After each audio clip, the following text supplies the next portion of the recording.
So welcome to the Real Crystal. So today is day one of my 30-day no chemical challenge. This is what I look like for those that don't see me out at work. It's a little scary that I'm putting this up on YouTube, but so I'm wearing my glasses first off because I have not had time to make my contact solution today. And I thought going to the store and buying it would be a little bit of a cheating since it's technically just salt water most of the time anyway, so I just have to go and boil some salt and distilled water and get it all organized, and I just haven't done that yet. So hence I'm stuck with my glasses, which most people never see me with. Number two is my hair's in a ponytail. I had tried this weekend to make my shampoo out of an attempt with cucumber and lemons and honey. Turns out it was a giant failure. I had saw this recipe online for it and had put it in my Vitamix, which for those that don't know is an extremely high-speed blender. It's kind of the ones they use at Booster Juice, so it purifies like everything. Like you could put a cell phone in there and it would probably make it a dust. Please don't try that at home, but apparently you can do that. So when I had put this stuff in my hair, there was cucumber bits all over the place, and I don't understand how it even happened because it was so pureed, it was like a complete liquid, but whatever, I'm not using that. So today, on my first day, I did not wash my hair, so I just put it in a ponytail, and I was at home all day anyway, so I figured, what the heck, who really cares? The reason as well that I wanted to talk a little bit about all my products today too is so that we can see a difference, because I'm hoping in the 30 days, you know, there's a big difference also on my skin, on the way that my arms feel, my legs feel, my face, any acne, any red marks, all that sort of thing. So I guess today's talking a little bit about all the imperfections, things I'm hoping to change, and I'm going to introduce you to all the products and stuff that I've been using so far. So first things, I have very, very dry skin, and I have very dry hair, I have very dry face. I am a moisturizing obsession because I have such dry skin all the time, especially actually when I went and spent some time in Phoenix. It was go stay in the desert for a while if you're somebody who has dry skin, right? And I get like my arms and stuff will get so itchy sometimes that I have like a hard time sleeping because I get so dry. So moisturizing things was definitely an important one for me. So I've definitely found a couple of different ways to do that. The other is I had started using Bare Minerals makeup probably about a month and a half ago now. I love the stuff. That's the stuff I had on yesterday. It makes my face look super, super clear and very smooth and even and everything. However, I noticed when I started using it that I started getting what looks like, I'm sure that's not what it is, but what looks like rosacea, which I've never had before. And it would start under both of my eyes right here. And just these little red bumps all over the place. And I couldn't figure out, I have never had that before in my life. The only thing that's been different is me using the Bare Minerals makeup. And so it's a little frustrating, but I'm hoping to emulate some of the homemade makeup off of the Bare Minerals style. So I won't be making liquid foundation or liquid concealer or anything like that, because I really do like the minerals. I'm surprised at how well they cover. I guess I'll come a little closer to the screen. Oh, I can't believe I'm doing this. So, I mean, my face is not, I don't have terrible, terrible skin. I do have little bits of acne, or at least little bumps and everything like everybody does. I mean, most of it's probably the same kind of thing that everybody else would have. The one thing I've noticed lately is I get very dark circles under my eyes, even if I've only had like an hour or two less sleep than I would normally have. And especially wearing makeup recently, I've noticed, please don't laugh, but I've noticed, just like every woman I'm sure in their mid-20s, where you start to be like, is it almost time that I should start using some sort of anti-aging cream? Because you start to get little tiny fine lines here and here as soon as you put makeup on. So part of that might be the makeup problem. That's a good possibility. Maybe it's because I have dry skin, and maybe it's just because I'm not treating it right. So hopefully over the next month I can actually find some at-home solutions that'll solve that problem better than using the products that I normally use at home. Over the past 6 months or so, I have started using a lot of Burt's Bees products and things that are a lot more less harsh on the skin, more natural products. But again, I'm not noticing an enormous difference from using the chemical and then using it, other than the cost is a lot more expensive. It makes me feel a little bit better to know that the stuff I'm putting on my skin is natural, but it's not making a huge difference in my complexion or anything of that sort, and it's not really helping with the dry skin in the long run. So anybody, I'll start to show you kind of the base things that I have made my products from, and then we'll work into my pre-mixed stuff. So the number one thing that's in all of my products so far, and is just fantastic on its own, frankly, would be my coconut oil. I love this stuff. It's in all of my products so far that I've actually made, as well as it's a wonderful moisturizer on its own. I could literally just put this on afterwards. Smell a tiny little bit like coconut. I mean, coconut oil doesn't smell extremely like coconut, but enough that you know, a little coconut sense. And the other with it is, too, if I have super chapped lips and stuff, it was frustrating today a little to, you know, it's been cold in Ottawa, and so it's been a little, you know, the weather plays a toll, especially on chapped lips and stuff, and I look at my purse and I pull out my lip chap and I'm like, oh, I can't even use this, so that was a little disappointing. So this would be the number one. It's the base for all of my things so far. The cool thing about coconut oil, I mean, it's like antibacterial. It not only moisturizes everything, it doesn't clog pores. So you can put it straight on your face and you don't have to worry about having a giant breakout. Even if you do have oily skin, it's highly unlikely. I mean, you'd have a worse time putting olive oil on your skin than you would this stuff. Like, it's super easily digestible, super easy on your skin. So that's really nice. And I've been told too that you can use it for conditioner, but I feel like it might almost be too oily for conditioner, but I haven't tested that yet, and I will let you know. So the next thing that I want to talk about is actually something that's very new. I have never really had it around the house before. It's a clay. It's bentonite clay. I got the big bucket at the, and it's 100% clay. That's literally it. It's plain and simple. This stuff is organic, and the cool thing is it is food grade too. You can ingest this stuff, believe it or not. And one of the reasons I wanted to use the clay after a lot of my research is I did not want to have any sort of lye soap. And I mentioned this slightly yesterday.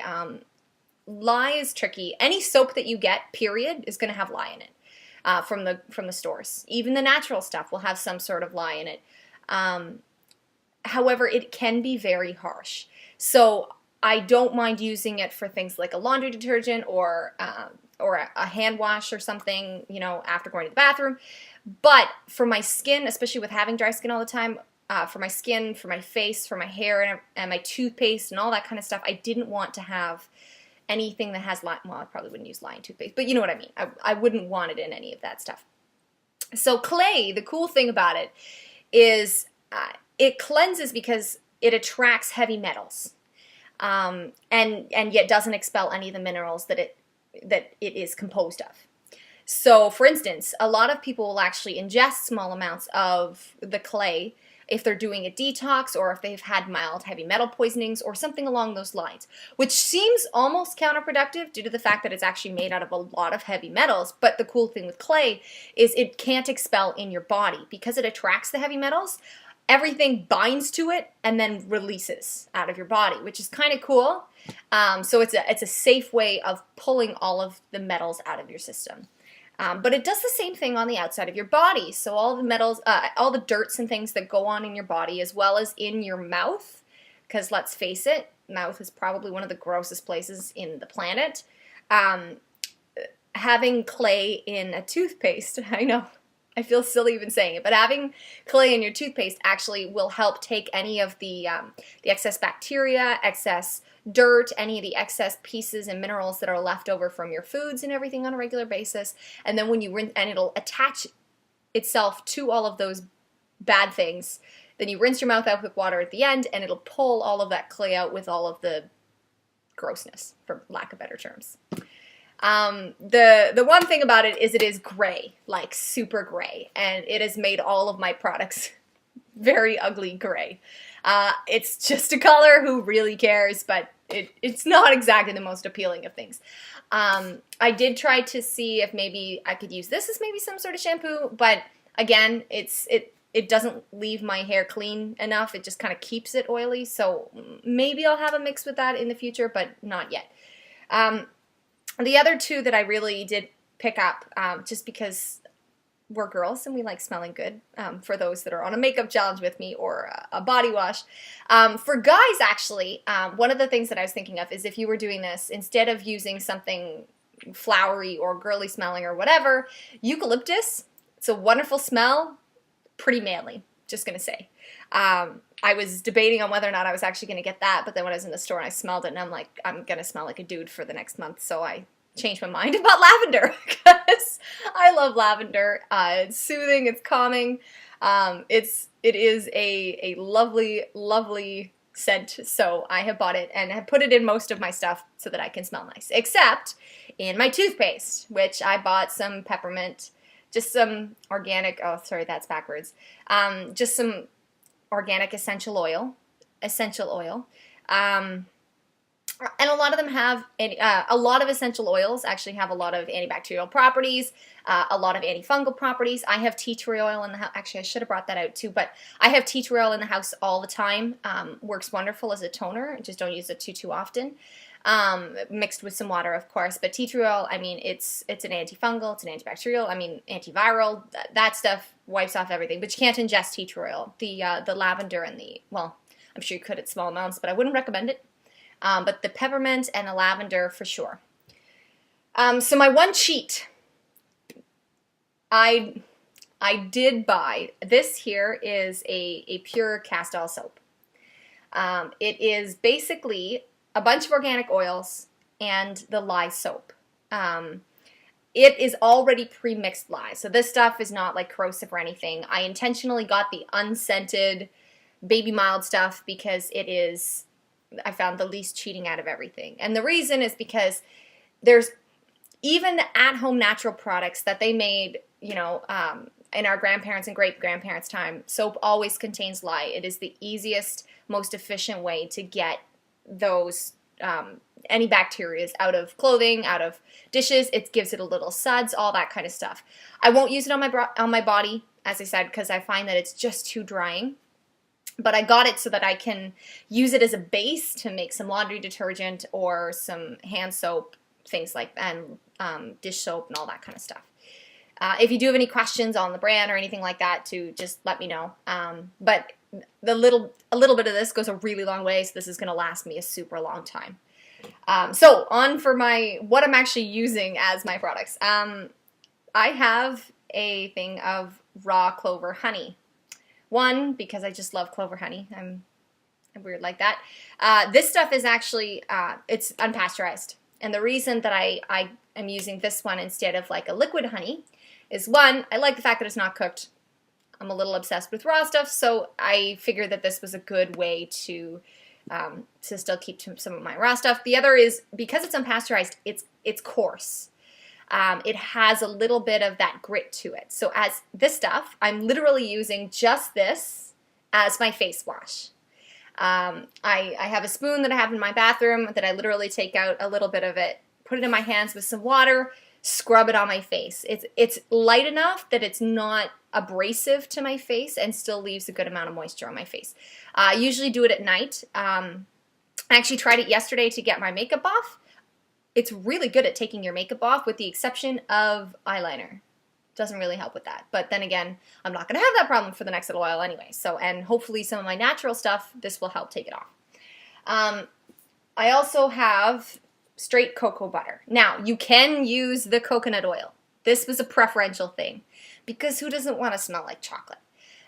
For those that want to know if there's an actual difference between like chocolate butters, cocoa butters, all that sort of thing, what you do want to check for is, one, make sure it's food grade, because almost guaranteed if it's food grade, it's a lot more natural than another one, okay? Just cause. Anything that's not food grade, it's a little scary that you can't ingest it.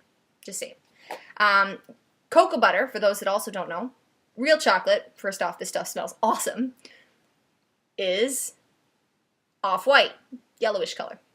cocoa butter, naturally, comes like this. It's not brown, no matter what anybody ever tells you. Real coconut, or sorry, real cocoa, real chocolate is that color. So this stuff I'm using as a moisturizer. On my face, if I'm feeling really dry one day, I can use it also for my lips as a moisturizer, as your body as a moisturizer. 100% your call. This I just got because I wanted to smell like chocolate. But again, coconut butter, the coconut oil, significantly cheaper. And I mean, especially if you don't mind the smell of a tiny little bit of coconut, it goes a super long way, and you can use it for the same thing. So this was just my treat to myself if I'm gonna. But it is straight cocoa butter, so I'm not cheating because I'm not buying anything pre-mixed. So on to the fun ones. So this guy here, I haven't tested this yet because you really shouldn't use a scrub more than once a week anyway. That's harsh. So this is my salt and honey and coconut oil scrub for my face. And it's very, very gritty. Again, I have very dry skin, so I don't want to use this more than once a week. So I'll let you know as soon as I do use this stuff. Just because I don't want to dry out my face really badly. Okay, so this stuff is actually my favorite. I have fallen in love with it. I just made it over the weekend. It is my body wash slash face wash during the, when I'm in the shower. It's pretty much my overall wash. It is a combination, as you can see it's gray, so it has some of the clay in it. It is a combination of the clay, of coconut oil, of quite a bit of lavender, a little bit of honey, a little bit of lemon, because I did want to have something that's a little bit more of a disinfectant, as well as, all the antibacterial properties of the acid in lemon. So awesome. And that's pretty much it. Oh, I did put some literally dried lavender. I found some in the store, so I put some dried lavender, whipped it all up in my Vitamix. And the cool thing about it is, if you look at it, it's not really a liquid. It's like whipped cream. So there's something cool about, I don't know, putting whipped cream all over yourself for a shower. It smells fantastic. And the really wonderful part about it is super, super moisturizing.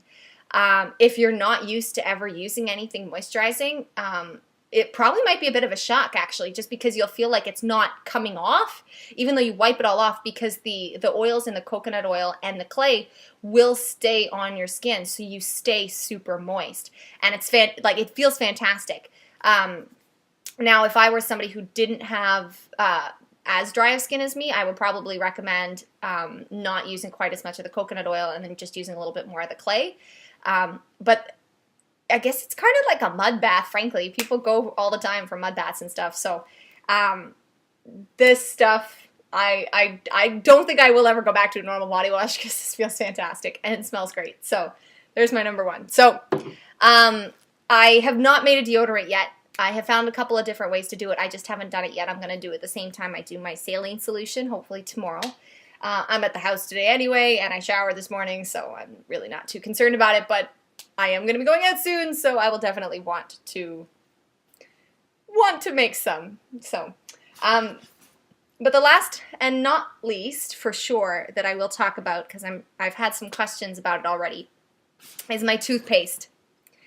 And you know what, I'm not going to call it toothpaste. I kind of want to call it my tooth pebbles, I guess. So it is clay-based. I'm so afraid to show this.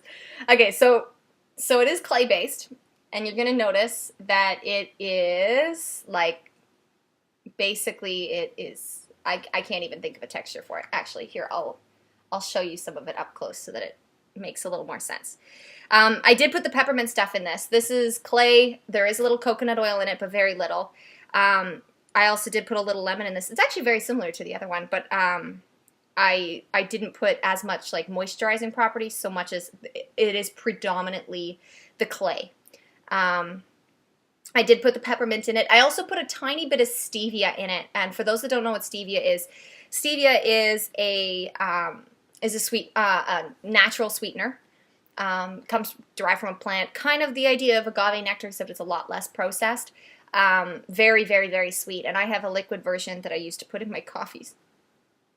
that I that I have at home. And I had found on a recipe that it won't hurt your teeth any to put a couple of drops in there with the peppermint, so it makes it kind of nice tasting. So here's a little piece of the toothpaste, I guess we're calling it. And I mean, it's literally like almost Play-Doh-ish texture. What I do to use it, because I usually use only about this much to brush my teeth for a night, if not a little bit less than this. This actually might be a bit too much. But on my toothbrush, I wet my toothbrush, and I literally just squish this on top. The moment that I start brushing, it loosens up, mixes with the water, and it almost does get a tiny bit foamy, a little bit. It really doesn't taste like anything with an after hint of peppermint. And I was wondering originally if it was actually going to be working or doing anything. I've heard wonderful things about using this clay as toothpaste, so we'll find out. It hasn't turned my teeth gray, so that's exciting, I guess. Actually, I heard it can do the opposite because it'll help pull out stains. We'll find out. It's only been day 1. But so far, it takes away any bad breath. It takes away all the gunk from eating. It takes away all the gunk when you wake up in the morning, all that kind of jazz that happens.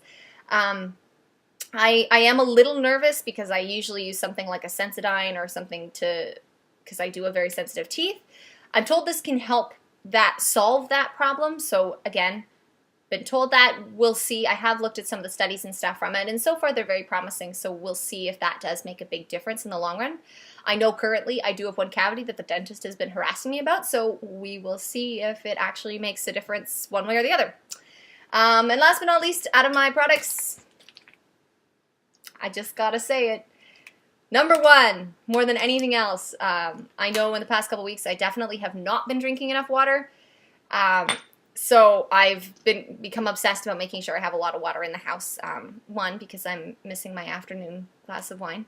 And 2, just because, frankly, staying hydrated is what's going to help with a lot of the dry skin and stuff, too, as well as overall health. And I highly encourage everybody, I don't even care if you tell me you drink enough water, drink more. Chances are you're not drinking enough water. Okay, so I guess this is probably a long enough rant for today.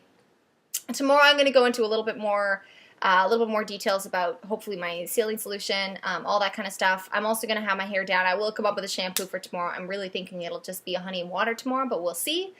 And then hopefully I'll be starting on some makeup soon. Yeah, stay positive, my friends, and I will chat with you all tomorrow. Bye.